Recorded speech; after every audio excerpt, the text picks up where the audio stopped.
Have you ever heard of a country where strangers call each other love? Where a tiny village of just 100 people sends out over 10,000 love letters every year? And where the government actually passed laws to protect leprechauns? This isn't a fairy tale. This is Ireland, and what you're about to discover will completely change how you see this Emerald Island. Today, we're diving deep into 15 mind-blowing facts about Ireland that prove it's the most unusual country on Earth. Trust me, by the end of this video, you'll be booking your flight to Dublin.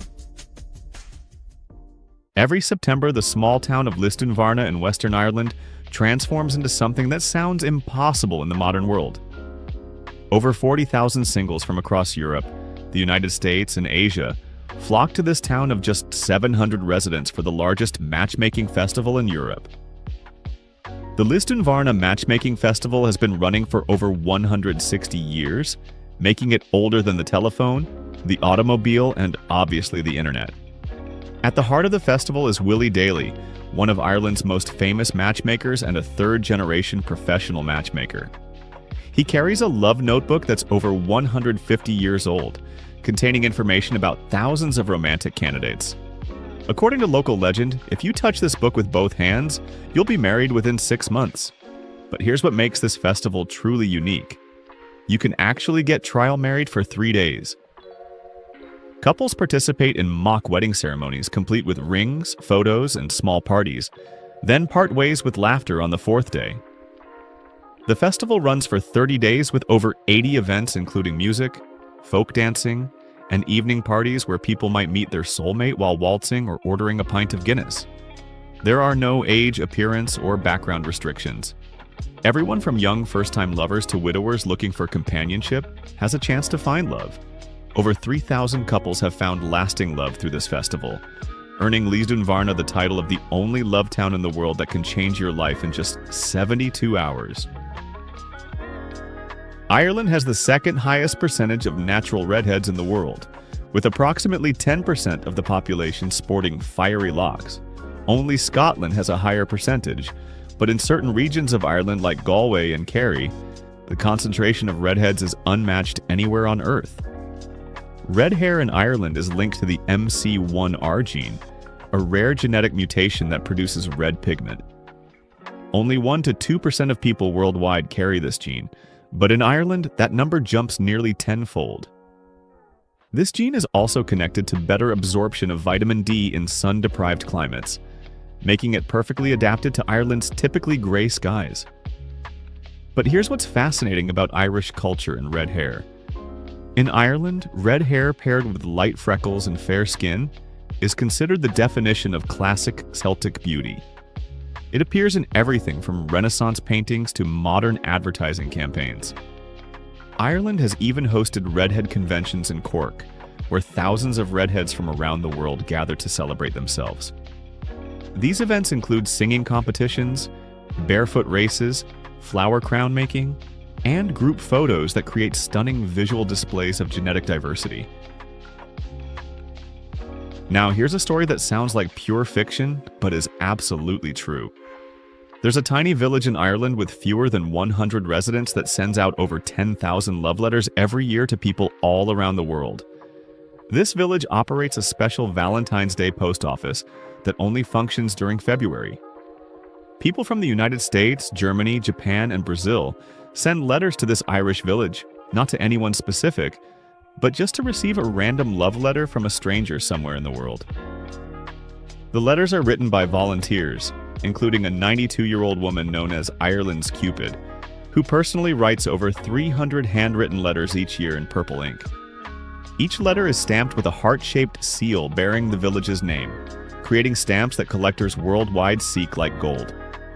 But here's the incredible part. There have been documented cases of couples who fell in love and got married simply because of a Valentine's letter sent from this Irish village. The power of handwritten words in an age of digital communication has created real romantic connections across continents. This sounds like something from a fantasy novel, but it's absolutely true.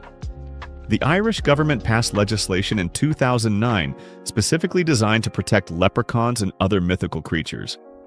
The legislation, known colloquially as the Leprechaun laws, designates certain areas as protected habitats for mythical beings. These areas cannot be developed or disturbed, ostensibly to preserve the homes of leprechauns, fairies, and other creatures from Irish folklore. The law also protects fairy forts, which are ancient ring-shaped earthworks found throughout Ireland. These structures, some over 2,000 years old, are considered sacred in Irish folklore. Until just a few years ago, Ireland didn't have street names or house numbers. That's right, in a modern European country, people were living without what we consider basic addressing systems. Imagine trying to give someone directions to your house and saying, "It's the blue house near the big oak tree, past Murphy's farm. You can't miss it." That was literally how things worked in rural Ireland for centuries. The postal system relied entirely on local postmen, who knew every family in their area personally. When visitors arrived at Dublin Airport and immigration officers asked for their address, tourists would hand over pieces of paper with descriptions like the cottage with the red door in Killarney, or O'Brien's place near the church. Immigration officers would just laugh and stamp their passports because this was completely normal. The Irish government only introduced postcodes called Air Code in 2015, making Ireland one of the last developed countries to adopt a modern addressing system. Even today, many rural areas still rely on local knowledge rather than GPS coordinates. This isn't backwardness. It's a reflection of Ireland's incredibly tight-knit communities where everyone knows everyone. This addressing system actually reveals something profound about Irish culture. In a world obsessed with efficiency and standardization, Ireland prioritized human connections over bureaucratic convenience. The postman wasn't just delivering mail, he was maintaining the social fabric of the community. Speaking of community connections, let's talk about something that shocks every visitor to Ireland. Irish people will literally greet every stranger they meet on the street. Not just in small villages, but even in cities like Dublin and Cork. If you're walking down a country road in Ireland, every car that passes will give you a little wave. Every person you meet will say, "How are you?" and actually wait for an answer. This isn't superficial politeness, it's a deeply ingrained cultural practice that dates back centuries. During times of hardship, particularly during the Great Famine of the 1840s, Irish communities survived by looking out for each other. Greeting strangers wasn't just friendly, it was a way to identify people who might need help, or to share important information about conditions ahead. Today, this tradition continues in ways that amaze visitors. American tourists often report feeling overwhelmed by the genuine warmth of Irish people. One travel blogger wrote about asking for directions in Dublin and ending up being invited to a family dinner because the conversation was so engaging. But here's the fascinating paradox. While Irish people are incredibly welcoming on the surface, forming deep friendships with them can be surprisingly difficult. This isn't unfriendliness, it's protective caution developed over centuries of occupation and hardship. Irish people learn to be warm to everyone while keeping their inner circles tight and secure. The phrase Irish goodbye actually refers to leaving a party without saying goodbye to anyone, which seems to contradict their friendly nature. But it makes sense when you understand that Irish social interactions often become so engaging that properly saying goodbye to everyone could take hours. Everyone knows Ireland is green, but what most people don't realize is that Ireland is literally the greenest country on Earth. We're not talking metaphorically here. Satellite images show that over 80% of Ireland is covered in vegetation, giving it more green coverage per square kilometer than any other nation. The reason for this incredible greenness isn't just the famous Irish rain. Ireland experiences between 150 and 225 rainy days per year, but it's the specific type of rain that makes the difference. Irish rain tends to be light and consistent rather than heavy downpours, creating perfect conditions for grass growth. Johnny Cash famously wrote a song called 40 Shades of Green after visiting Ireland in 1959, and he wasn't exaggerating. Standing in the meadows of County Kerry or the hills of Wicklow, you can actually see dozens of different green hues in a single view. Each passing cloud changes the light and reveals new shades of emerald, lime, olive, and moss. This incredible grass quality has made Ireland a paradise for dairy farming. Irish cows eat real grass year-round, not processed feed, which is why Irish butter, milk, and cheese are considered among the finest in the world. The European Union has special protected designation status for Irish dairy products because of their unique quality. But here's something most people don't know. The greenness of Ireland is actually increasing. Climate change has extended the growing season, and modern farming techniques have improved grass quality. Ireland today is literally greener than it was 50 years ago. The Irish have over 40 different words for various types of rain, from soft rain to lashing rain to spitting rain. Each type creates different effects on the landscape, contributing to the incredible variety of green shades that make Ireland unique. Here's something that will shock Americans. Irish police, called An Garda Síochána, which means guardians of the peace, are almost entirely unarmed. In a country of over 5 million people, regular police officers don't carry guns.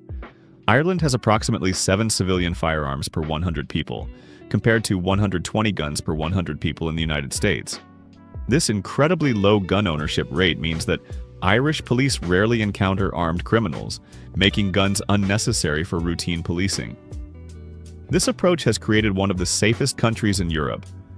Ireland's murder rate is less than 1 per 100,000 people annually, compared to over 5 per 100,000 in the United States. Violent crime is so rare that it makes national news when it occurs. Ireland has become the most expensive country in Europe for alcohol, and it's completely changing one of the world's most famous drinking cultures. The Irish government implemented minimum unit pricing in 2022, setting a floor price of over $1 for every 10 grams of alcohol.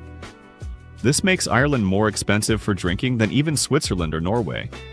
A pint of Guinness in Dublin now costs around $7 to $8 compared to $3 to $4 just 5 years ago. But here's what's fascinating. Despite alcohol being central to Irish culture for centuries, the Irish are adapting in unexpected ways. Sober pubs are opening across the country, offering all the social atmosphere of traditional pubs without the alcohol. These venues serve elaborate mocktails, craft sodas, and create the same community gathering spaces that made Irish pubs famous worldwide. The traditional Irish pub culture runs deeper than just drinking. Pubs have historically been community centers where people discuss politics, share news, celebrate life events, and mourn losses together. The challenge now is maintaining this social fabric while addressing Ireland's complicated relationship with alcohol. According to recent statistics, 44% of Irish adults drink alcohol at least once a week, and the average Irish person consumes 10 liters of pure alcohol per year. However, the government's pricing strategy is specifically designed to reduce harmful drinking patterns while preserving the positive aspects of pub culture. What's remarkable is how Irish communities are innovating around these changes. Some pubs now offer dry hours where no alcohol is served, focusing instead on traditional music sessions, storytelling, and community discussions. Others have expanded their food offerings and created family-friendly environments during daytime hours. The famous Temple Bar in Dublin, established in 1840, now charges premium prices that even locals consider excessive. A single whiskey can cost $15 to $20, making it primarily a tourist destination rather than a local gathering place.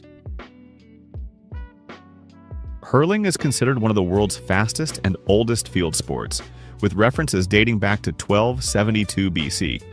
But what makes this sport truly extraordinary is that UNESCO has included it on the representative list of the intangible cultural heritage of humanity, recognizing it as a cultural treasure that must be preserved for future generations. Hurling is played with a small ball called a slider and curved wooden sticks called hurleys. The game moves at incredible speed, with the slider reaching speeds of over 100 miles per hour. Players catch, balance, and strike the ball while running at full speed, creating a spectacle that combines athleticism, skill, and artistry. What's remarkable about hurling is that it has remained essentially unchanged for over 3,000 years. The basic rules, equipment, and playing style that exist today would be recognizable to ancient Celtic warriors. This continuity makes hurling one of the oldest continuously played sports in human history. The Irish actually drink more tea per capita than the English. Each Irish person consumes an average of 1,400 cups of tea per year, ranking Ireland in the top 3 countries for tea consumption worldwide, just behind Turkey and ahead of England. In Ireland, tea isn't just a beverage, it's a cultural institution. Every day around 11 a.m. and 3 to 4 p.m., you'll see offices, schools, hospitals, and even construction sites pause for tea time. No one questions this ritual. They call it a cuppa break, and it's as sacred as a small ceremony in the day. But here's what makes Irish tea culture unique. The Irish don't just drink tea to stay awake or warm up. They drink it to heal emotions and process life experiences. There's even a specific ritual called a cuppa and a cry, which involves sitting down with tea and allowing yourself to cry comfortably to relieve stress and emotional pain. Halloween was born in Ireland over 2,000 years ago as an ancient Celtic festival called Samhain. Samhain marked the end of the harvest season and the beginning of winter. But more importantly, the Celts believed this was when the boundary between the living world and the spirit world became thinnest. During this time, spirits could easily cross into our world, which is why people began leaving out offerings to appease them. This tradition evolved into modern trick-or-treating. The costumes we wear today also developed from this ancient Irish festival. Celtic people would dress up in frightening outfits to hide from malevolent spirits that might be wandering the earth. They believed that by disguising themselves, they could avoid being recognized and harmed by supernatural beings. Irish Halloween traditions include specific foods like barmbrack, a sweet bread containing hidden objects that predict the future. Finding a ring means marriage within a year, a coin predicts wealth, and a piece of cloth suggests poverty. These fortune-telling traditions connect modern celebrations to ancient divination practices. Irish names are famous for being impossible to pronounce if you don't know the rules, but there's a fascinating reason behind this linguistic mystery. Irish names are derived from Gaeilge, one of the oldest written languages in the world, with spelling rules that have remained largely unchanged for over 1,000 years. Take the name Siobhan, which is pronounced Shivach, or Nia, pronounced Nev. These aren't random spellings designed to confuse people. They represent ancient Gaelic pronunciation rules that predate English influence in Ireland. The Irish alphabet traditionally had only 18 letters, excluding J, K, Q, V, W, X, Y, and Z from the Latin script. Here's what makes this even more interesting. Many Irish names carry deep cultural and mythological significance. Niamh was a goddess in Irish mythology who lived in Tír na nÓg, the land of eternal youth. Siobhan is the Irish version of Joan, meaning God is gracious. These names connect modern Irish people to their ancient heritage in ways that English names simply cannot. Ireland's famous greenness isn't just beautiful, it's actually a powerful weapon against climate change that most people don't understand. Ireland's grasslands and peat bogs store massive amounts of carbon, making this small island nation a significant carbon sink for the entire planet. But here's where it gets really interesting.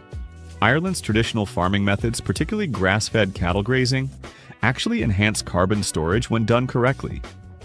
Irish cows eat real grass year-round rather than processed feed, and their grazing patterns help maintain healthy grassland ecosystems that continue absorbing carbon from the atmosphere. The Irish government has recognized this environmental advantage and is developing policies to maximize Ireland's carbon storage potential. This includes protecting existing peat bogs from development and restoring damaged wetlands to their natural carbon-storing capacity. Ireland is the only country where professional storytelling, called seanchai, remains a living tradition that influences everything from business to politics to daily conversation. Seanchai were traditionally the keepers of Irish culture, memorizing and passing down thousands of stories. Legends and historical accounts before writing became common. This storytelling culture has produced an incredible number of world-famous writers relative to Ireland's small population. Ireland has won the Nobel Prize in Literature 4 times, more than any country except France. Writers like James Joyce, W.B. Yeats, Samuel Beckett, and Seamus Heaney all emerge from this culture that values language, narrative, and the power of words. What surprised you most about Ireland? Share your thoughts in the comments below and let me know which fact made you want to book a flight to Dublin immediately. Until next time, keep exploring the unusual corners of our amazing world. Have you ever heard of a country where every third person is a millionaire? Where citizens are banned from their own casinos? And where a parking space costs more than most people's houses? A place so small you could walk across the entire nation in under an hour, yet it holds more wealth per square mile than anywhere else on Earth? Welcome to Monaco, the most exclusive, expensive, and mysterious country on Earth. From the dark secrets behind its glamorous facade to the bizarre laws that govern daily life, Monaco is nothing like what you see in the movies. 1. Monaco has zero poverty rate. Let's start with something that sounds impossible. Monaco officially has a 0% poverty rate. Not 1%, not 0.5%, but literally zero. How is this even possible in today's world? The answer lies in Monaco's brutal economic reality. With average rent exceeding $10,000 per month, living in this tiny country is essentially a privilege reserved for the ultra-wealthy. If you can't afford Monaco's astronomical cost of living, you simply cannot live there. It's not that Monaco solved poverty, they've essentially made it illegal to be poor within their borders. But here's where it gets really interesting. Over 30,000 French and Italian citizens commute to Monaco every single day for work, but they can't actually afford to live there. These workers serve the millionaires and billionaires during the day, then return to their homes across the border each evening. Monaco has created a system where the working class is literally invisible, existing only during business hours. 2. Citizens cannot gamble in their own country. This might be the most ironic law in the world. Monaco is famous for the Monte Carlo Casino, one of the most prestigious gambling destinations on Earth. Yet Monegasque citizens are legally forbidden from entering any casino in their own country. The law was established because the government didn't want their citizens gambling away their money. But think about the absurdity of this for a moment. You can be born and raised in Monaco, pay taxes there, and call it home. But you're banned from one of your country's most famous attractions. Meanwhile, tourists from around the world flock to Monaco specifically to gamble in these very same casinos. The Monte Carlo Casino alone attracts over 1 million visitors each year, all spending money that Monegasque citizens are prohibited from even attempting to win. This creates a bizarre situation where Monaco's economy depends heavily on gambling revenue, but the people who actually live there cannot participate in the industry that helps fund their tax-free lifestyle. 3. Monaco grows bigger every year. Here's something that will blow your mind. Monaco is literally growing in size, and I don't mean population growth. The country is physically expanding by reclaiming land from the Mediterranean Sea. Since the 1960s, Monaco has increased its total area by at least 20% through land reclamation projects. They're essentially stealing land from the ocean to create more space for their ultra-wealthy residents. The most ambitious project currently underway will add 6 hectares of new land to Monaco, which might not sound like much, but in a country that's only 2.02 square kilometers total, that's massive. This new district, called Portier Cove, will feature luxury apartments, shops, and even a new marina for superyachts. But here's the crazy part about Monaco's expansion. Each square meter of reclaimed land costs approximately $15,000 to build. That means Monaco is literally spending millions to create new real estate that will then be sold for tens of millions. Sign up for early access to our next adventure, or hit the bell to discover more unknown places like this. 4. The police-to-citizen ratio is insane. Monaco has the highest police-to-citizen ratio in the world, and the numbers are absolutely staggering. There's approximately 1 police officer for every 100 residents. To put this in perspective, New York City has about 1 officer for every 230 residents. But it gets even more intense. Monaco has installed a comprehensive surveillance system that monitors the entire country 24 hours a day. There are more security cameras per square mile in Monaco than anywhere else on Earth. Every street corner, every building entrance, every public space is under constant surveillance. This level of security creates an interesting paradox. Monaco is simultaneously one of the safest places in the world and one of the most surveilled. Crime is virtually non-existent, but privacy is also virtually non-existent. The surveillance system is so advanced that facial recognition technology can instantly identify anyone entering the country. If you're on any kind of watch list or have any outstanding warrants anywhere in the world, you'll be flagged the moment you step foot in Monaco. 5. Monaco's language is nearly extinct. While French is the official language of Monaco, the country actually has its own native language called Monegasque. But here's the shocking truth. Only about 1,000 people in the entire world can speak it fluently, and most of them are elderly. Monegasque is a Romance language that's closely related to Ligurian, which is spoken in parts of Italy. But decades of French influence and international immigration have pushed the native language to the brink of extinction. The Monaco government has launched desperate efforts to preserve their dying language. They offer free Monegasque classes to residents and have even created smartphone apps to help people learn. But the reality is that in a country where 75% of residents are foreigners, there's little practical use for the native language. What makes this even more tragic is that Monegasque represents over 700 years of unique cultural heritage. The Grimaldi family, who have ruled Monaco since 1297, originally spoke this language. But now, even many members of the royal family struggle to speak their ancestral tongue fluently. 6. The most expensive real estate on Earth. If you think real estate prices in New York or London are expensive, wait until you hear about Monaco. The average price per square meter in Monaco is over $40,000. That means a modest one-bedroom apartment costs at least $2 million. But those are just the average prices. Prime real estate in Monaco can cost over $100,000 per square meter. There are apartments in Monaco that cost more than entire city blocks in major American cities. Here's a mind-blowing example. A penthouse in Monaco recently sold for over $300 million. That's more than the GDP of some small countries. The apartment had a private elevator, a rooftop infinity pool, and panoramic views of the Mediterranean, but it was still just an apartment.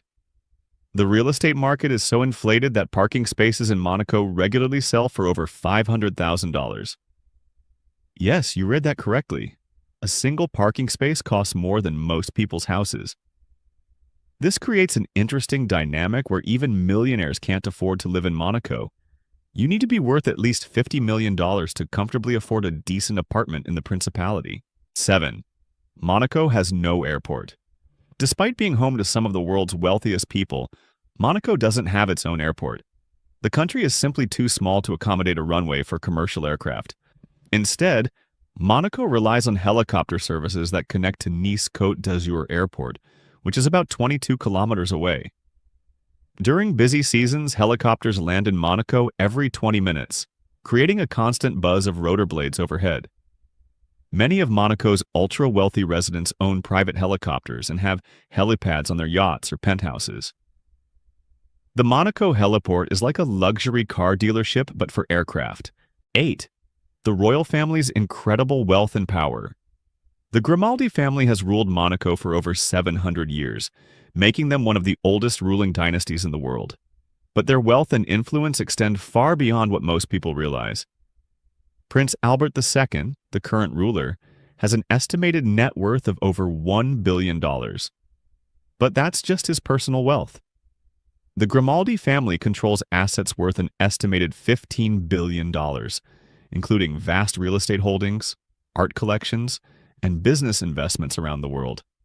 The family's wealth is so vast that they could theoretically buy and sell small countries. Yet they choose to rule over a nation smaller than Central Park in New York City. This concentration of wealth and power in such a tiny space creates a unique form of modern monarchy that exists nowhere else on Earth. 9.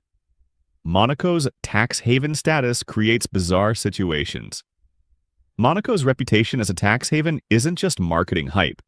It's the foundation of the country's entire economy. But the tax benefits create strange distortions in Monaco's society. Many residents are technically homeless billionaires. They maintain legal residency in Monaco to avoid taxes. but they actually spend most of their time traveling the world or living in other countries. Monaco requires residents to spend at least 90 days per year in the country to maintain their tax benefits. This has created an entire industry of residency consultants who help wealthy individuals structure their lives to meet Monaco's minimum requirements while maximizing their tax savings. 11. Monaco's bizarre relationship with France. Monaco's relationship with France is one of the strangest geopolitical arrangements in the modern world. Monaco is technically an independent country, but France controls its defense, and French law applies in many situations. Monaco uses the euro as its currency, but it's not a member of the European Union. France essentially guarantees Monaco's independence, but could theoretically revoke that guarantee if Monaco ever acted against French interests. The most bizarre aspect of this relationship is that Monaco's military consists of exactly 116 people. France provides all real military defense for the country. Monaco also has no control over its own airspace. All flights in and out of Monaco are controlled by French air traffic control. 12. The casino that built a country. In the mid-1800s, Monaco was a poor, struggling territory with no natural resources and no significant economy. Princess Caroline had the brilliant idea to establish a casino to generate revenue for the struggling principality. The casino opened in 1863 and immediately began attracting wealthy visitors from across Europe. The casino was so successful that Monaco was able to abolish all taxes for its citizens. The gambling revenue was sufficient to fund the entire government, build infrastructure, and create the luxury lifestyle that Monaco is known for today. 13. Monaco's incredible life expectancy. Monaco has the highest life expectancy in the world at 87.01 years. But this statistic is misleading in a fascinating way that reveals the true nature of Monaco's society. The high life expectancy isn't necessarily because Monaco has superior healthcare or environmental conditions. It's because only wealthy people can afford to live there, and wealthy people statistically live longer than poor people. Monaco's life expectancy statistics only include official residents. The tens of thousands of workers who commute to Monaco daily aren't included in these health statistics, even though they spend most of their waking hours in the country. 14. The yacht culture is beyond imagination. Monaco's Port Hercule is home to some of the most expensive yachts in the world, and the yacht culture there is absolutely mind-boggling. Some of the yachts moored in Monaco are worth more than the GDP of small countries. Roman Abramovich's yacht Eclipse, which frequently visits Monaco, cost over $1.5 billion to build. It has its own submarine, helicopter pad, and missile defense system. Monaco's harbor has become so exclusive that there's a waiting list just to rent a berth for your yacht. Some yacht owners pay over $1 million per year just for the privilege of parking their boat in Monaco's harbor. 15. The food scene costs more than most cars. Monaco has the highest concentration of Michelin-starred restaurants per capita in the world, with 10 Michelin stars spread across just 7 restaurants in a country smaller than a golf course. But dining in Monaco isn't just expensive, it's astronomically expensive.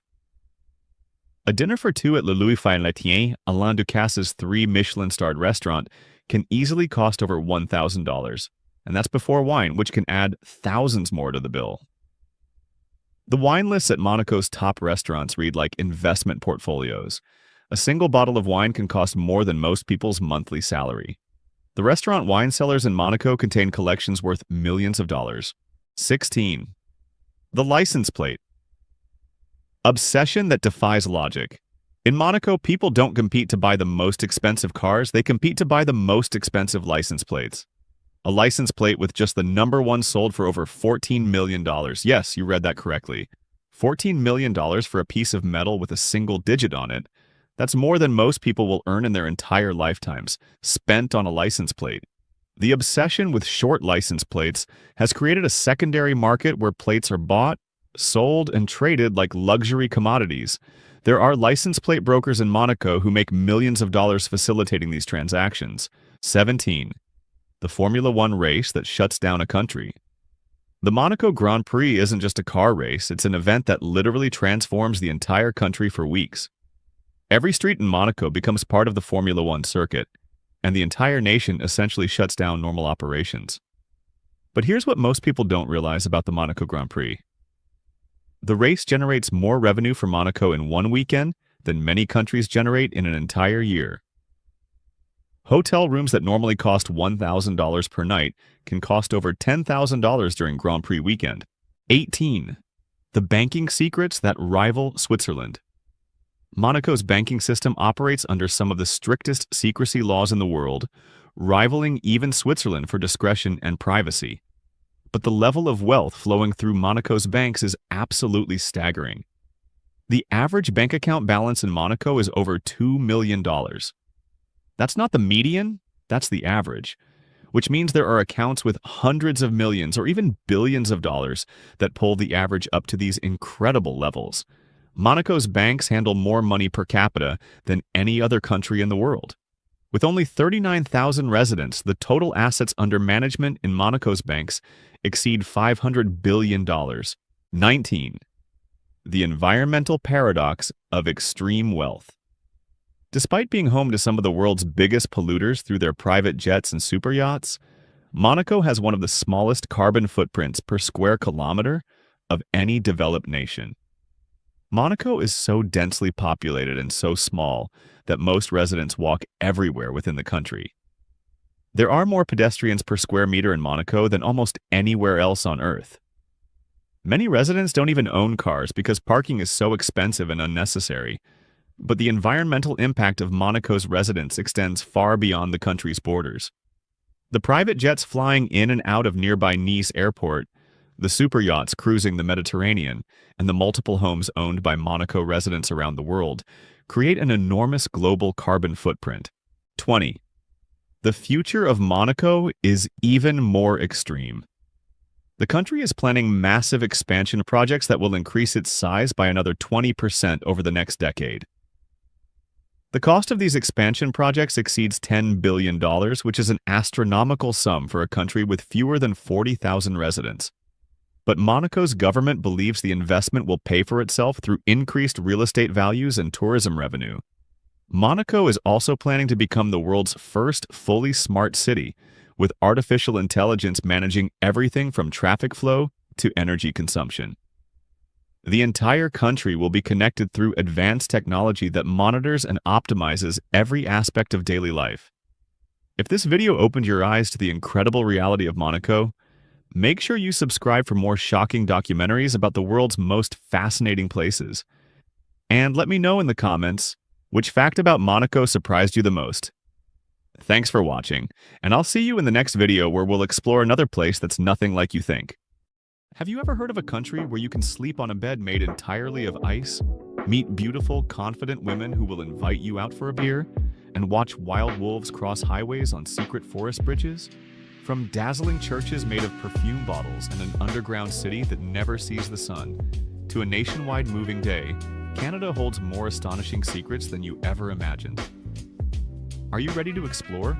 But first, leave your mark on this video by letting us know where you're from. Just outside Quebec City, there's a hotel called Hôtel de Glace, and it's the only ice hotel in North America. Built from over 15,000 tons of snow and 500 tons of crystal clear ice. It's rebuilt from scratch every single winter, only to melt away in spring like a dream. Each year the hotel dons a new theme. No 2 years are ever the same. Step inside and the temperature drops to a brisk 23 to 27 degrees Fahrenheit. But the cold isn't what chills you, it's the sheer beauty. Beds carved from solid ice, sculptures rising like spirits in the glow of colored lights, and bars where the drinks are served in glasses made of ice. There's a candlelit ice chapel with benches carved from snow that look like frozen thrones. You can spend the night here. Rates start around $199, but the VIP suites can hit $500 or more. And still, over 100,000 visitors a year brave the cold just for a chance to live inside a short-lived, icy fairy tale. Do you think you could handle the cold and stay in this stunning ice hotel? If so, Comment with the number 3 and we'll reveal how you can experience this unique hotel. Next, we're heading into the forest, where wild wolves and bears are crossing highways on their own secret bridges. Deep inside Banff National Park, there's a piece of quiet genius most travelers will never notice, even if they drive right over it. Along the Trans-Canada Highway, which cuts through nearly 5,000 miles of wilderness, 44 wildlife crossings have been built.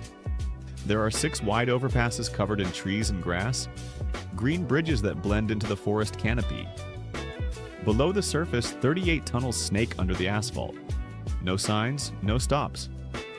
Yet these crossings record over 150,000 animal uses every year, tracked silently by motion-activated cameras. Since these crossings were introduced, collisions with wildlife have dropped by more than 80%. Even the turtles, yes, turtles, get their own specialized underpasses. These tiny, slow travelers can't climb or run, so engineers built low, smooth tunnels just for them, protecting thousands every year.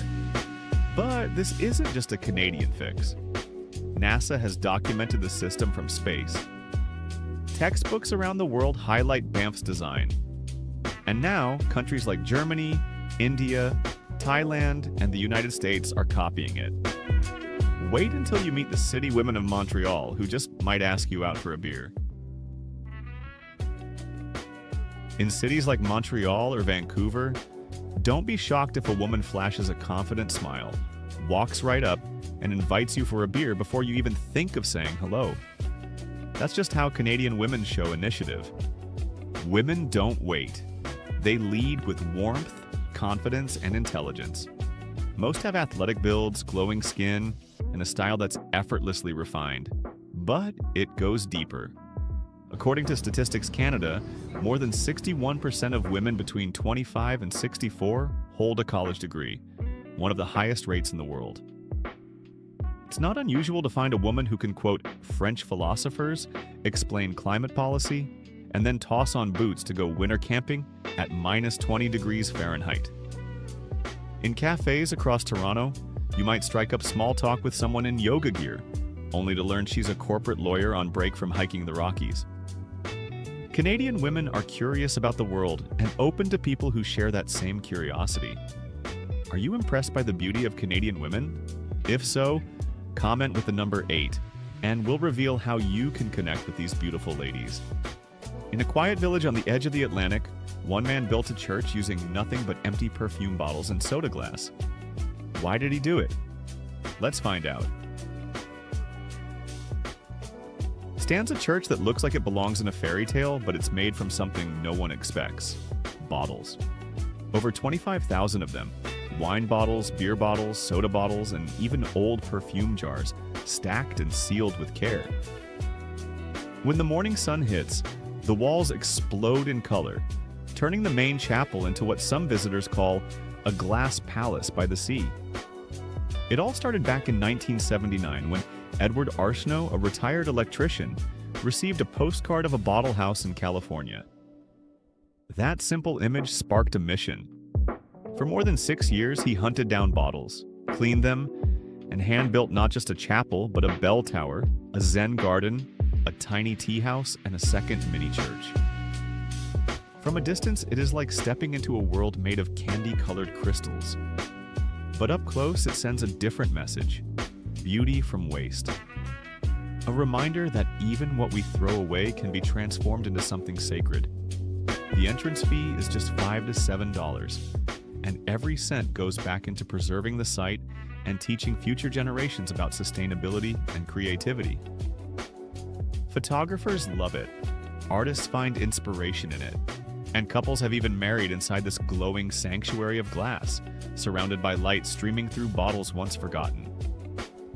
Up next, we uncover the only recognized mixed nation in the world, the Métis. Métis, a nation born from the 18th century unions between French and Scottish fur traders and indigenous women, and recognized today as the only distinct mixed nation in the world. Their culture is a living blend, not diluted but deeply unique. Take their language, for example, Michif. A sentence might begin in French and finish in Cree. It's one of the world's rarest languages. During their festivals, expect to hear the fast rhythm of fiddle music, watch traditional jig dancing, and see men and women wearing the ceinture-fléché, bright wool sashes wrapped proudly around their waists. Even their homes tell a story. The Red River frame house, designed over 2 centuries ago, was a marvel of its time. Interlocking wood joints, mud and straw walls, and east-facing windows to greet the sun. Some homes were even built with wheels, long before the world ever used the phrase mobile home. Step inside an old Métis home, and you won't find plastic or factory-made furniture. Instead, you'll see hand-woven wool, homemade violins, and stone hearths that feel like the heartbeat of another era. Today, there are more than 600,000 self-identified Métis across Canada. They continue to fight for recognition, land rights, and the preservation of their language and traditions. Next, we head into a frozen lake, where tens of thousands of Canadians intentionally dive into icy waters. But before that, take 5 seconds to hit the subscribe button and turn on the notification bell so you never miss any of our latest and most exciting contents.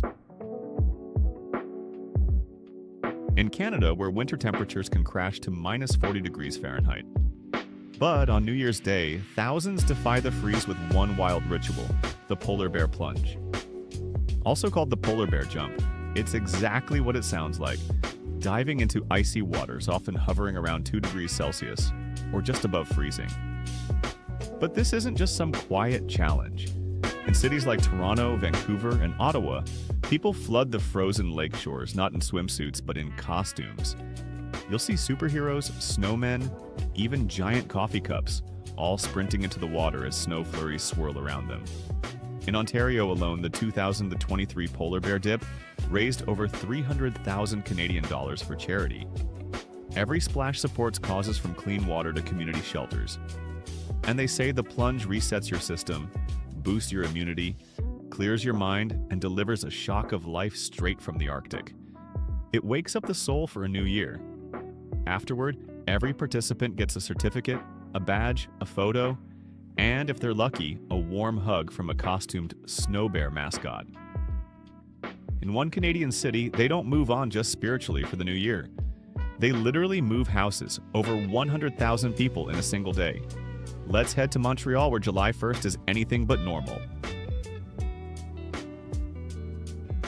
In Montreal, every July 1st is more than just Canada Day, it's Moving Day, when over 100,000 people pack, haul, and relocate in just 24 hours.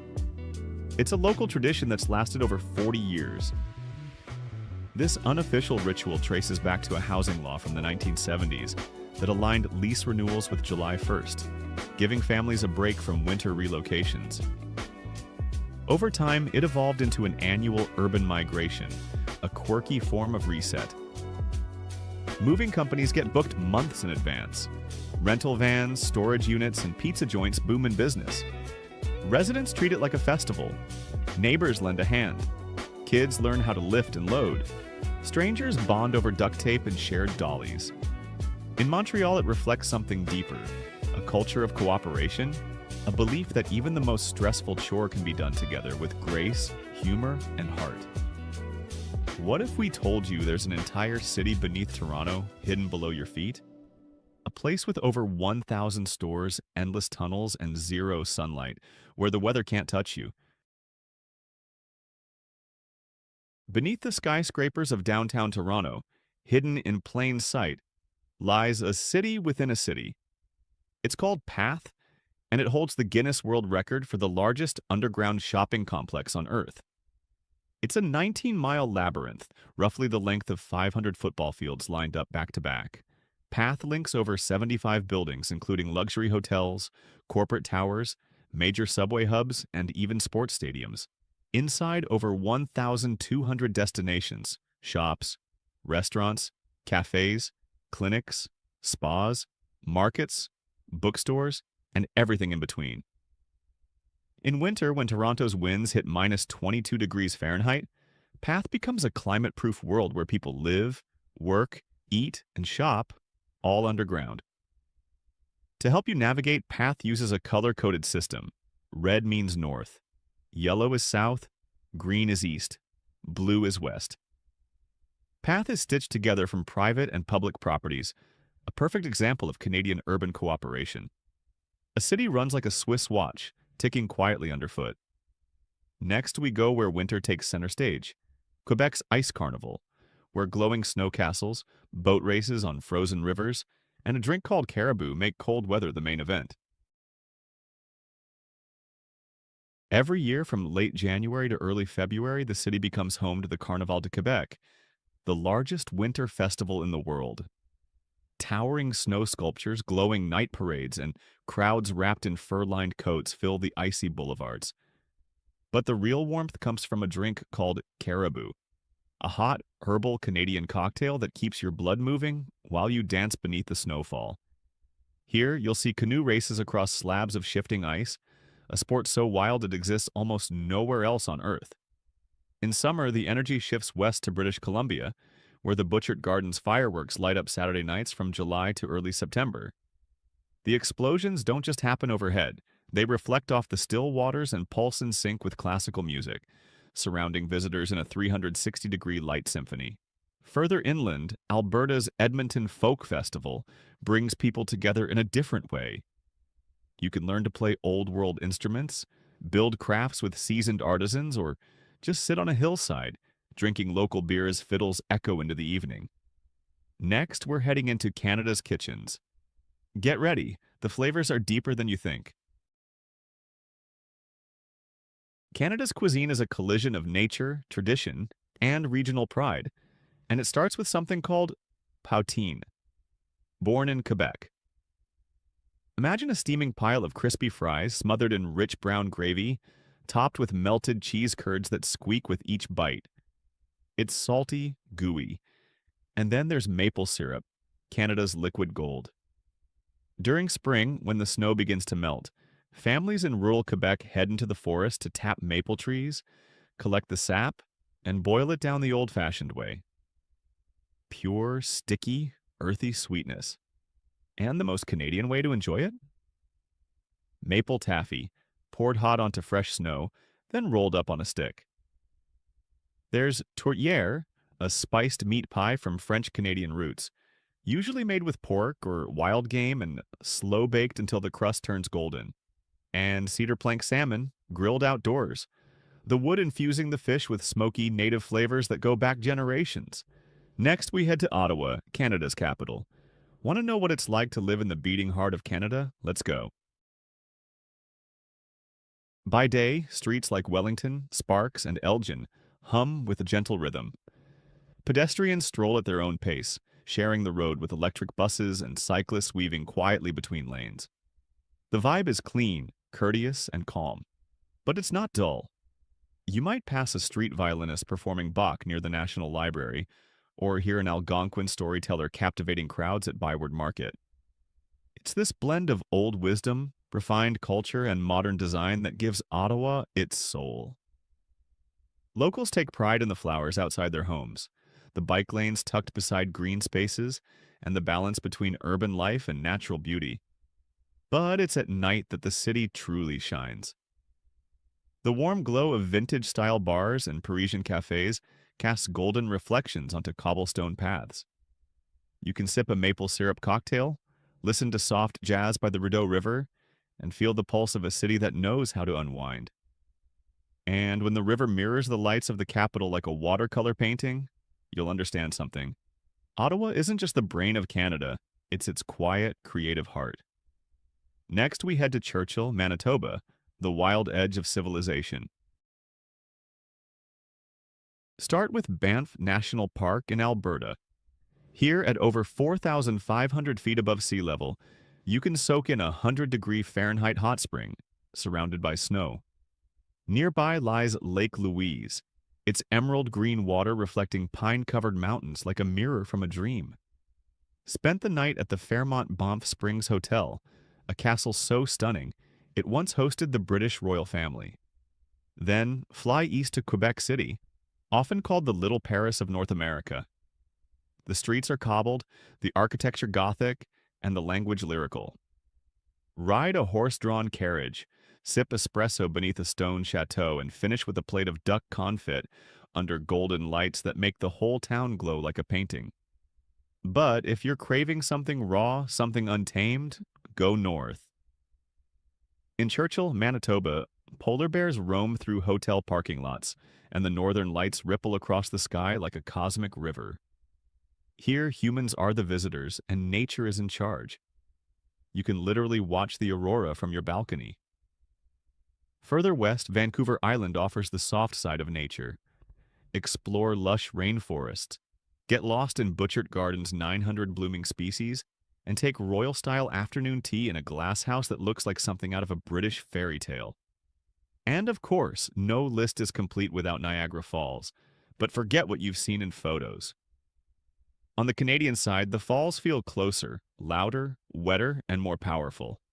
Ride the hornblower boat straight into the misty heart of the Cascade, then dry off with dinner in the sky at the rotating restaurant atop Skylon Tower, where the whole region spins gently beneath your feet. So next up, we explore how one coffee chain became a national symbol, and why Canadians will line up in the snow just to get their fix. According to Statista 2025, the average Canadian drinks 3 cups of coffee per day, putting the country among the top 10 coffee consumers worldwide. In some cities, late-night cafes stay open until 6 in the morning, serving only cold coffee. Imagine a snowy version of Las Vegas, quiet, dimly lit, filled with night owls sipping iced brews under flickering lamps. It's not unusual to see a 75-year-old chatting politics with university students over a double-double. Then there's the game, roll up the rim.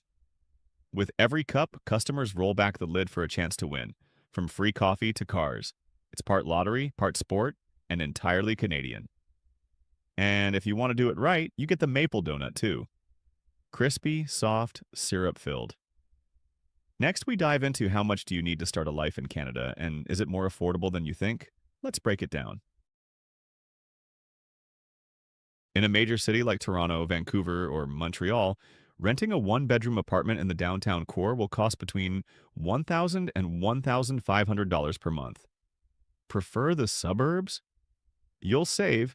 Rents typically range from $700 to $1,200.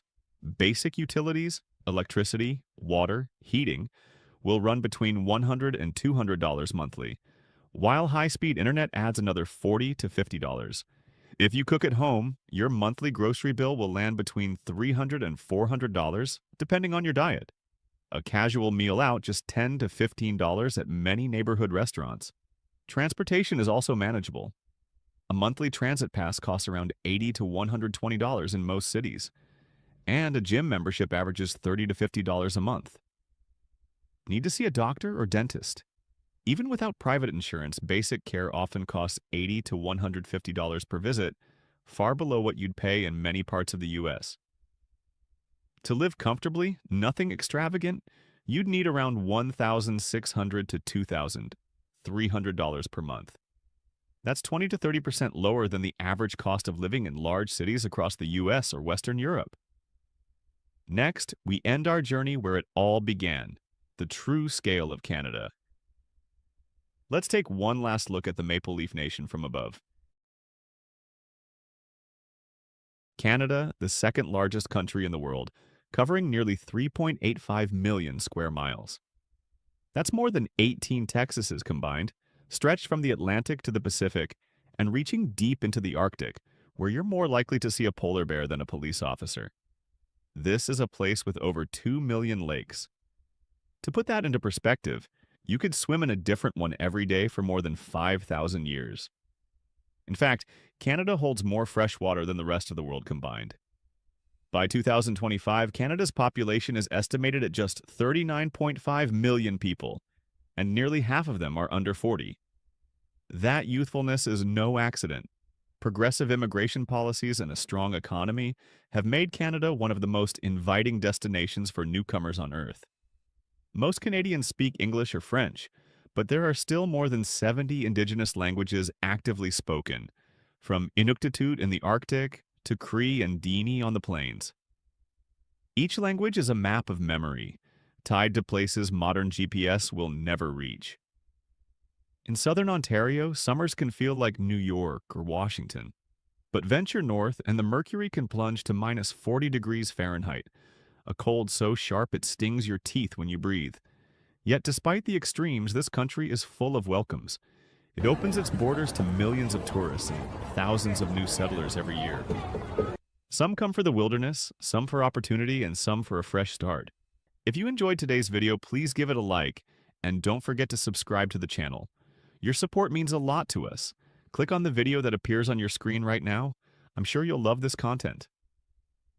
Comment below about the next country you'd like to see featured on our channel. Thank you so much for watching, and we'll see you in the next video. What comes to mind when you hear Colombia? Drug cartels and dangerous streets? Let me completely shatter those stereotypes, because what I discovered about Colombia will blow your mind. This South American paradise is home to some of the most stunning women in Latin America, a river that flows in 5 impossible colors, and a cost of living so low that your monthly budget could stretch further than you ever imagined. From islands smaller than a football field packed with 200 people to markets selling fried insects as delicacies, Colombia is a land of unbelievable contrasts. And if you think this is just another travel destination, wait until you hear fact number 15 about why Colombian women are so attracted to foreign men regardless of age or status. Trust me, by the end of this video, you'll be booking your flight to Colombia. Let's start with the basics that will immediately grab your attention.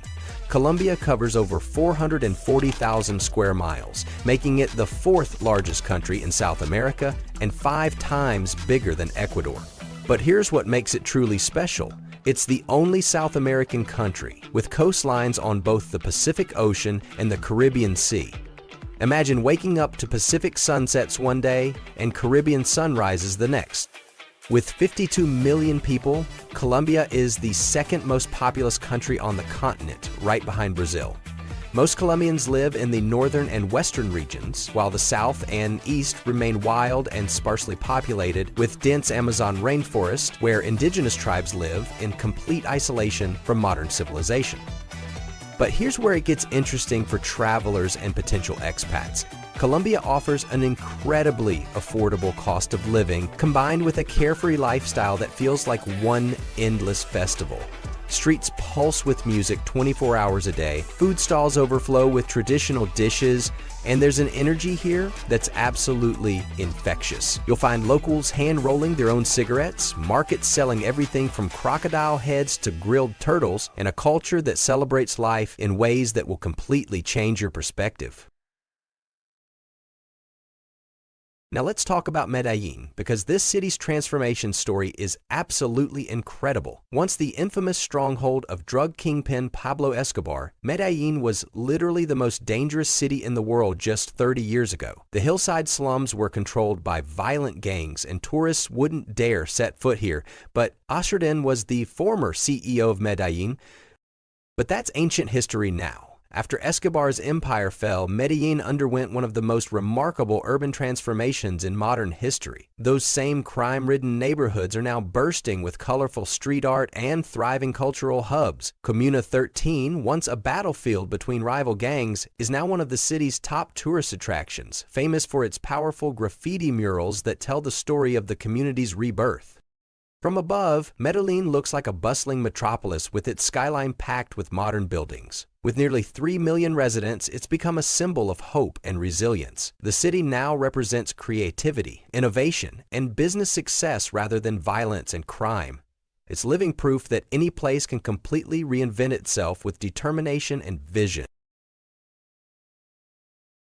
Hidden deep in the Amazon rainforest, there's a river called Canu Cristales, also known as the River of 5 Colors. This isn't some Instagram filter or photo manipulation. This river literally flows in 5 distinct colors: red, yellow, green, blue, and black, creating the most surreal, natural artwork you've ever seen.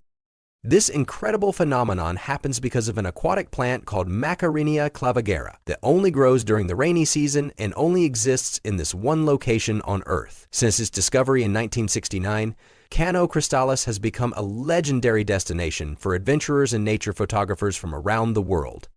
What makes this even more special is that you can't see this anywhere else on the planet. It's nature's exclusive masterpiece, defying everything we think we know about rivers and waterways. The colors shift and change throughout the seasons, creating a living, breathing work of art that's different every time you visit.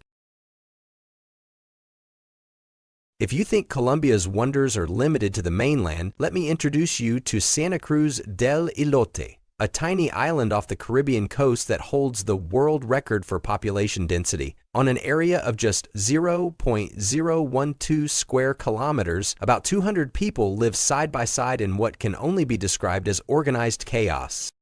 This island is so small you can walk from one end to the other in under 5 minutes. There are no police, no hospitals, and it doesn't fall under any official government administration. Everything here runs on community cooperation and traditional systems that have worked for generations. Residents govern themselves, handle their own security, and deal with medical emergencies as best they can. If someone gets seriously ill, they have to brave the ocean waves to reach the mainland for proper medical care. There are no supermarkets, no widespread internet, and life revolves entirely around fishing and maintaining strong community bonds. Visitors can stay a maximum of 10 days at the island's only guest house, and it's definitely not for those seeking luxury accommodations. This is pure, authentic island life where modern conveniences simply don't exist. Sign up for early access to our next adventure, or hit the bell to discover more unknown places like this. Colombia isn't just famous for its landscapes and people, it's also a paradise for wildlife enthusiasts. The country is home to more than 1,900 bird species, more than any other nation on Earth. Many of these species exist nowhere else on the planet. Names like the colorful tanager, the Andean hummingbird, and the iconic Andean cock of the rock are all native to Colombia. For bird watchers and wildlife photographers, this country represents the ultimate destination. The diversity is so incredible that you could spend months here and still discover new species. Professional researchers and amateur enthusiasts alike consider Colombia the holy grail of bird-watching destinations, offering experiences that simply cannot be replicated anywhere else in the world. Now let's address what many of you clicked this video to learn about. Colombian women are widely considered among the most beautiful in Latin America, and there are very specific reasons why this reputation is well deserved. First, let's talk about their physical beauty. Colombian women possess a unique blend of indigenous, African, and European ancestry that creates truly striking features. They're known for their hourglass figures, thick bouncy hair, and expressive eyes in various captivating shades. The warm tropical climate gives them naturally sun-kissed skin tones that seem to glow with health and vitality. But their appeal goes far beyond physical appearance. Colombian women are celebrated worldwide for their warmth, friendliness, and passionate personalities. They thrive in social settings, love engaging in lively conversations, and their enthusiasm for dancing, especially salsa, is absolutely infectious. Education is highly valued in Colombian culture, and many women pursue higher education and become fluent in multiple languages. They're intelligent, ambitious, and often more worldly than you might expect. Family and social connections are extremely important to them, and in relationships, Colombian women are known for their loyalty and devotion. Colombian women are generally very open and friendly toward foreigners, especially those from North America and Europe. However, there are important cultural nuances to understand. Sometimes a smile or friendly conversation is simply politeness, not necessarily romantic interest. If you want to make a genuine impression, focus on thoughtful gestures rather than expensive gifts. Simple things like opening doors, remembering her preferences, being punctual, and showing genuine respect for her culture carry much more weight than flashy displays of wealth. Colombian dating culture still reflects traditional values of chivalry and respect. While women here are completely capable and independent, offering to pay for dates and treating her like a lady will always be appreciated and expected. The key to success with Colombian women is authenticity, respect, and genuine interest in their culture and personality rather than just their physical beauty. About a 2-hour drive from Medellin, you'll discover Guatapé, a small town so colorful it looks like it was painted by a team of artists on a sugar rush. Every single house here is a masterpiece, decorated with zócalos, which are 3D bas-relief murals, depicting everything from daily life to local legends and regional culture. Walking through Guatapé feels like stepping into a living fairy tale. The vibrant colors are so intense they almost hurt your eyes, but in the best possible way. Each building tells a story through its artwork, creating an outdoor museum that stretches across the entire town. But Guatapé isn't just about pretty buildings. The area is surrounded by stunning natural beauty, including El Peñol, a massive granite rock that rises nearly 650 feet, straight out of a sparkling blue lake. If you're brave enough to climb the 740 stairs carved into the rock's side, you'll be rewarded with one of the most breathtaking panoramic views in all of Colombia. From the top, you can see dozens of winding river branches forming a maze-like network below, creating patterns that look almost too perfect to be natural. This man-made lake was created for hydroelectric power, but it's become one of Colombia's most photographed landscapes. Here's something that might surprise you. Colombia ranks 4th globally in the number of cosmetic surgery procedures performed each year. With competitive prices, high-quality medical facilities, and skilled surgeons, more than 75,000 international visitors came to Colombia last year specifically to enhance their appearance.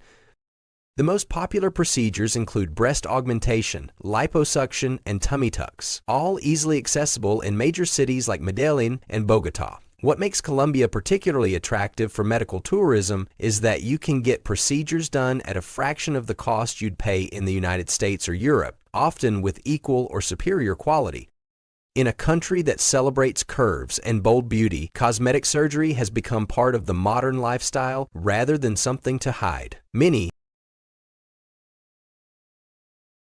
You don't need to spend thousands on the Maldives or traditional Caribbean islands when Colombia offers its own tropical paradise at a fraction of the cost. Islands like San Andrés, Providencia, and Isla Barú showcase the untapped beauty of Colombia's Caribbean coast with crystal-clear turquoise waters, soft white sand beaches, and vibrant coral reefs stretching for miles. These destinations offer the same tropical escape you'd find at expensive resort destinations, but without the crowds and inflated prices. The warm weather year-round makes it perfect for diving, kayaking, or simply relaxing in pristine natural settings that haven't been commercialized to death. In Colombia, dancing isn't just entertainment, it's the heartbeat of the entire culture. Salsa is everywhere, from roadside bars to all-night dance clubs. And Colombians don't just dance salsa, they live and breathe it. Every step represents the soul of the nation. Cali, known as the salsa capital of the world, hosts the biggest salsa festival on the planet. The World Salsa Festival draws over 44,000 people annually for 4 days of non-stop fiery performances. When you're in Cali during this festival, it feels like the entire city moves to the rhythm of Latin drums. But salsa is just one part of Colombia's dance culture. Cumbia, the soul of the Caribbean coast, blends African beats, indigenous melodies, and Spanish influences. With flowing skirts, graceful movements, and pounding drums, cumbia tells the story of cultural fusion that's lasted for centuries. Then there's mapale, a fast-paced, powerful dance that originated from African slave communities along the Atlantic coast. Known for rapid movements and sharp gestures, mapale expresses resistance, fierce vitality, and joy despite hardship. It's still performed at traditional festivals, honoring the legacy of those who came before. Beyond coffee and flowers, Colombia is the birthplace of the world's most precious emeralds, producing between 70 to 90% of the global supply. The country dominates this luxury market with emeralds that are not only economically valuable, but praised worldwide for their exceptional purity and mysterious green color that exists nowhere else on Earth. The most famous emerald mines are located in Boyacá and Muzo, rugged mountainous regions that hide these underground treasures. Colombian emeralds command premium prices in international markets because of their superior quality and that distinctive green hue that jewelers and collectors crave. Colombia is a tropical fruit paradise, offering more than 30 exotic fruits you'll rarely find elsewhere. Fruits like lulo, guanabana, and chontaduro each have distinct flavors ranging from tangy to incredibly sweet, and they're sold everywhere from street carts to bustling local markets. The country's signature drink is aguardiente, a strong anise-flavored liquor that's the soul of Colombian nightlife. It's consumed during festivals, social gatherings, and basically any time people want to celebrate life. But here's where Colombian cuisine gets really interesting. In traditional markets, you'll find vendors selling fried insects, grilled turtle, and other exotic foods that might shock visitors but are considered delicacies by locals. Colombia protects some of the world's most valuable natural treasures through 60 national parks stretching from the Andes Mountains to the Amazon rainforest to pristine Caribbean beaches. Tayrona National Park stands out with crystal-clear beaches bordered by dense jungle, creating a landscape that looks like something from a movie. Meanwhile, Chiribicate, recognized by UNESCO as a World Heritage Site, contains ancient cliff walls covered in thousands of prehistoric paintings, many of which remain undeciphered mysteries. These parks aren't just pretty landscapes, they're living laboratories where scientists study biodiversity, climate change, and conservation. Colombia is one of the most culturally diverse countries in the Americas, home to 102 indigenous groups that still exist today. Some of these communities have lived in the region for over 14,000 years, preserving ancient knowledge about nature, medicinal plants, and spiritual beliefs that remain completely intact. Groups like the Wayu and Imbra continue living traditional lifestyles, isolated from modern society in ways that seem impossible in today's connected world. Their cultures are considered living treasures, and there are active efforts to preserve their languages, customs, and traditional knowledge amid increasing urbanization and tourism pressure. Colombia gave the world Shakira, the global superstar known for her legendary hip-shaking moves and distinctive voice. But Shakira is just the tip of the iceberg when it comes to Colombian musical talent that's conquered international markets.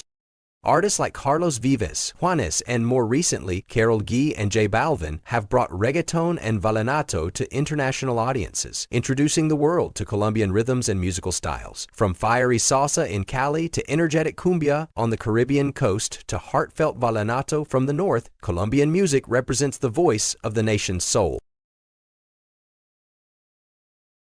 Every year, Medellin transforms into a floral wonderland during Feria de las Flores, the largest flower festival on earth. Millions of colorful flowers are transformed into artistic masterpieces on giant ciliteros, which are elaborate floral arrangements carried through the streets by locals in a tradition that dates back generations. The festival represents when Colombia shines brightest, showcasing the country's vibrant, colorful, and energetic spirit to the world. The ciliteros tradition comes from rural flower farmers who would carry their products to market on their backs. Today, it's become an art form where families compete to create the most beautiful and creative floral displays, turning the entire city into an outdoor art gallery. Here's where Colombia becomes absolutely irresistible for anyone looking to live a high-quality life on a modest budget. The cost of living here is just 1/3 to 1/5 of what you'd pay in the United States or Europe, making it a paradise for those earning in US dollars or euros.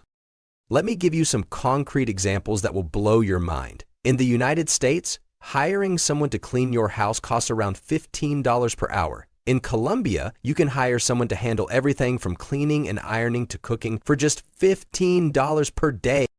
With just $1,000 to $1,500 per month, you can live extremely comfortably in major cities like Medellin or Bogota. This covers rent in a secure neighborhood, all your food, transportation, entertainment, and still leaves money for savings or travel. For example, you can rent a fully furnished apartment in a safe, desirable neighborhood for just $300 to $500 monthly. Eating out is incredibly inexpensive, with a delicious meal at a mid-range restaurant costing only $3 to $6. If you eat at local eateries or traditional markets, meals can cost as little as $2. Transportation is equally affordable. Uber is widely available in major cities and preferred by most visitors. A typical ride within the city costs around $3, while traditional taxis might be 30 to 50% more expensive. For years, Colombia has consistently ranked among the happiest countries in the world, which might seem surprising given its economic challenges, but this happiness doesn't come from material wealth. It comes from something much deeper: strong family connections, gratitude for life's simple pleasures, and an unshakable belief that tomorrow can always be better than today.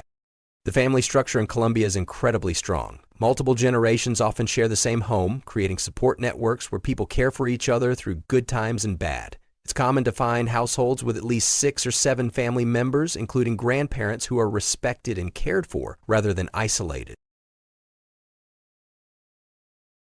However, Colombia's story isn't all sunshine and salsa dancing. The wealth gap here is striking and impossible to ignore. As of 2023, around 33% of the population, roughly 16.5 million people, still live in poverty. While this represents improvement from previous years, it's still a significant portion of the population struggling with basic necessities. Crime, especially theft and sophisticated scams, remains a serious concern that visitors must take seriously. One moment of distraction, wearing flashy jewelry or making careless choices, can quickly turn a pleasant trip into a nightmare experience. Even online scams here are executed with remarkable sophistication. From perfectly forged rental agreements to smooth conversations that raise no suspicion, scammers have turned deception into an art form. Dating apps can be used to trick unsuspecting tourists, and trust can become dangerous if you're not thorough in verifying people and situations. More than just a travel destination, Colombia has become a top choice for people looking to completely restart their lives, with high-quality living at reasonable costs. Over the past decade, thousands of Americans, Canadians, and Europeans, especially American military veterans, have chosen Colombia for retirement, finding peace, affordability, and vibrant lifestyle opportunities. Medellin, nicknamed the City of Eternal Spring because of its perfect year-round climate, has become the top destination for expats. The city offers modern amenities, excellent healthcare, reliable internet, and a growing international community that makes integration easier. The residency process offers several attractive options. You can get a resident permit through a company invitation with a minimum monthly salary of $700. For personal residence permits, investing around $32,000 grants you and your family a 1-year permit that's extendable if your business performs well. What impressed you most about Colombia? Would you consider visiting this incredible country to experience its beauty and culture firsthand? Share your thoughts in the comments below, and don't forget to subscribe for more amazing content about the world's most fascinating destinations. Hit that notification bell so you never miss our latest discoveries about unique countries, strange cultures, and places that seem like they belong in dreams. Thanks for joining me on this incredible journey through Colombia. Until next time, keep exploring and keep dreaming big. We are so glad you are with us today. Please leave a comment, like the video to support us, and subscribe for more videos. See you soon. Have you ever heard of a country where strangers call each other love? Where a tiny village of just 100 people sends out over 10,000 love letters every year? And where the government actually passed laws to protect leprechauns? This isn't a fairy tale. This is Ireland, and what you're about to discover will completely change how you see this Emerald Island.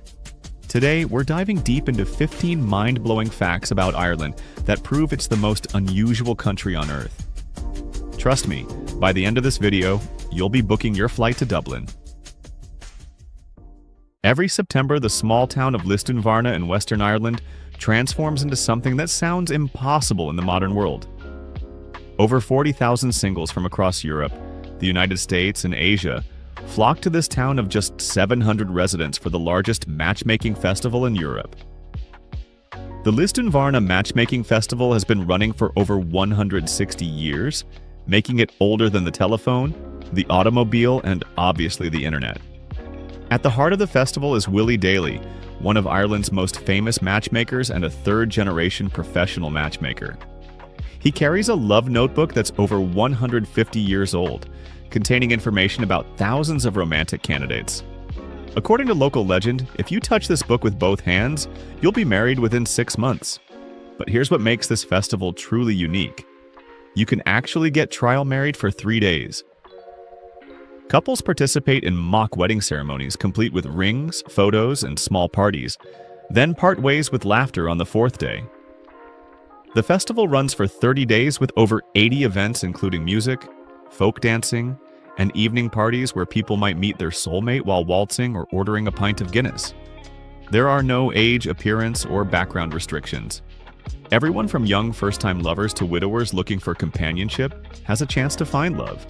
Over 3,000 couples have found lasting love through this festival, earning Lisdoonvarna the title of the only love town in the world that can change your life in just 72 hours.